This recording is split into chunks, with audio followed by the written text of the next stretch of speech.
ચાલો વાત કરીએ એવા 6 બિઝનેસ આઈડિયાની જે કહેવાય છે કે ક્યારેય ફેલ નથી થતા. આ બધા આઈડિયા એક ખાસ સાયકોલોજીકલ ફ્રેમવર્ક પર આધારિત છે. ચાલો સમજીએ. આમ તો આ બિઝનેસ એટલા માટે ચાલે છે કારણ કે એ આપણી અંદરની મૂળભૂત જરૂરિયાતોને ટાર્ગેટ કરે છે. તો ચાલો પહેલી જોડી પર નજર કરીએ. આ બંને આઈડિયા આપણી સ્ટ્રોંગ ઇમોશનલ લાગણીઓ પર ફોકસ કરે છે. પહેલો આઈડિયા છે પુરુષોને ઈગો વેચવાનો અને બીજો છે સ્ત્રીઓને બ્યુટી વેચવાનો. પુરુષો માટે વાત છે રિસ્પેક્ટ અને ઇમ્પોર્ટન્સની, એટલે કે સ્ટેટસ સિમ્બલ્સ વેચવાની. અને સ્ત્રીઓ માટે બ્યુટી પ્રોડક્ટ્સ. એ તો જીવનભરની જરૂરિયાત છે, ખીલથી લઈને કરચલીઓ સુધી. હવે બીજા બે આઈડિયા. આ એવા ખર્ચા છે જેના પર લોકો ક્યારેય કાપ નથી મૂકતા. ત્રીજો આઈડિયા છે બાળકોનું શિક્ષણ. દરેક માતા-પિતા માટે આ સૌથી મોટી પ્રાયોરિટી હોય છે. કહેવાય છે ને, આમાં કોઈ કાપ મૂકતું નથી, લોકો દિલ ખોલીને ખર્ચ કરે છે. અને ચોથો આઈડિયા છે વડીલોનું સ્વાસ્થ્ય. આ પણ એવો જ ખર્ચ છે જેમાં કોઈ બાંધછોડ નથી થતી. પૈસા કોણ આપશે? કાં તો વડીલો પોતે અથવા તો એમના બાળકો. પણ ખર્ચ તો થશે જ. અને હવે છેલ્લી જોડી. આ આઈડિયા આશા અને ડરની લાગણી પર કામ કરે છે. પાંચમો આઈડિયા છે ગરીબોને સપના વેચવાનો. કયું સપનું? અમીર બનવાનું. અને છઠ્ઠો આઈડિયા આનાથી બિલકુલ ઊંધો છે. અમીરોને પૈસા ગુમાવવાનો ડર વેચવો. તો આ બધા 6 આઈડિયામાં કોમન શું છે? કઈ એક વાત છે જે બધાને જોડે છે? જુઓ, દરેક મોડલ એક ચોક્કસ ગ્રુપને ટાર્ગેટ કરે છે અને એમની કોઈક ઊંડી લાગણી કે જરૂરિયાત પર કામ કરે છે. મતલબ કે આ બિઝનેસ મોડેલ માણસના એવા સ્વભાવ પર બનેલા છે જે ક્યારેય નથી બદલાતો. હવે સવાલ એ છે કે આ 6 સિવાય બીજા કયા બિઝનેસ આ જ ફોર્મ્યુલા પર ચાલે છે? વિચારવા જેવું છે. ચાલો વાત કરીએ એવા 6 બિઝનેસ આઈડિયાની જે કહેવાય છે કે ક્યારેય ફેલ નથી થતા. આ બધા આઈડિયા એક ખાસ સાયકોલોજીકલ ફ્રેમવર્ક પર આધારિત છે. ચાલો સમજીએ. આમ તો આ બિઝનેસ એટલા માટે ચાલે છે કારણ કે એ આપણી અંદરની મૂળભૂત જરૂરિયાતોને ટાર્ગેટ કરે છે. તો ચાલો પહેલી જોડી પર નજર કરીએ. આ બંને આઈડિયા આપણી સ્ટ્રોંગ ઇમોશનલ લાગણીઓ પર ફોકસ કરે છે. પહેલો આઈડિયા છે પુરુષોને ઈગો વેચવાનો અને બીજો છે સ્ત્રીઓને બ્યુટી વેચવાનો. પુરુષો માટે વાત છે રિસ્પેક્ટ અને ઇમ્પોર્ટન્સની, એટલે કે સ્ટેટસ સિમ્બલ્સ વેચવાની. અને સ્ત્રીઓ માટે બ્યુટી પ્રોડક્ટ્સ. એ તો જીવનભરની જરૂરિયાત છે, ખીલથી લઈને કરચલીઓ સુધી. હવે બીજા બે આઈડિયા. આ એવા ખર્ચા છે જેના પર લોકો ક્યારેય કાપ નથી મૂકતા. ત્રીજો આઈડિયા છે બાળકોનું શિક્ષણ. દરેક માતા-પિતા માટે આ સૌથી મોટી પ્રાયોરિટી હોય છે.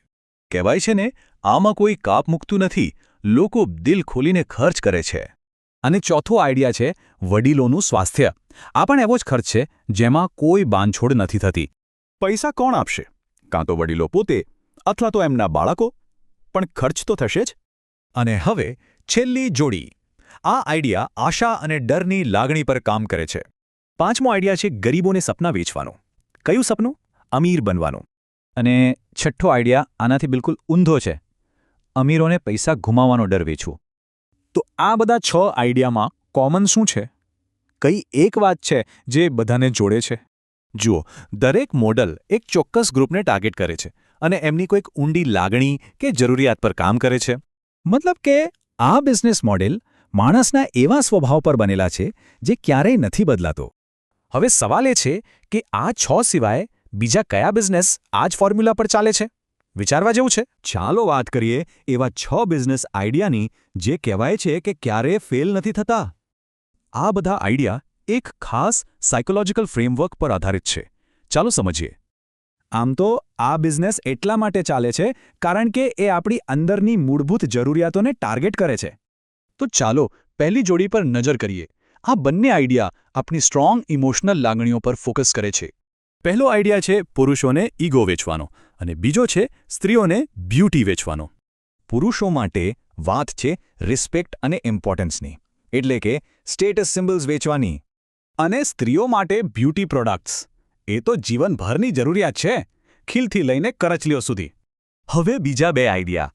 આ એવા ખર્ચા છે જેના પર લોકો ક્યારેય કાપ નથી મૂકતા. ત્રીજો આઈડિયા છે બાળકોનું શિક્ષણ.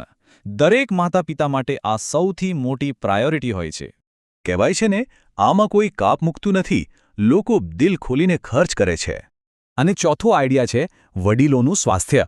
આ પણ એવો જ ખર્ચ છે જેમાં કોઈ બાંધછોડ નથી થતી. પૈસા કોણ આપશે? કાં તો વડીલો પોતે અથવા તો એમના બાળકો. પણ ખર્ચ તો થશે જ. અને હવે છેલ્લી જોડી. આ આઈડિયા આશા અને ડરની લાગણી પર કામ કરે છે. પાંચમો આઈડિયા છે ગરીબોને સપના વેચવાનો. કયું સપનું? અમીર બનવાનું. અને છઠ્ઠો આઈડિયા આનાથી બિલકુલ ઊંધો છે. અમીરોને પૈસા ગુમાવવાનો ડર વેચવો. તો આ બધા 6 આઈડિયામાં કોમન શું છે? કઈ એક વાત છે જે બધાને જોડે છે? જુઓ, દરેક મોડલ એક ચોક્કસ ગ્રુપને ટાર્ગેટ કરે છે અને એમની કોઈક ઊંડી લાગણી કે જરૂરિયાત પર કામ કરે છે. મતલબ કે આ બિઝનેસ મોડેલ માણસના એવા સ્વભાવ પર બનેલા છે જે ક્યારેય નથી બદલાતો. હવે સવાલ એ છે કે આ 6 સિવાય બીજા કયા બિઝનેસ આ જ ફોર્મ્યુલા પર ચાલે છે? વિચારવા જેવું છે.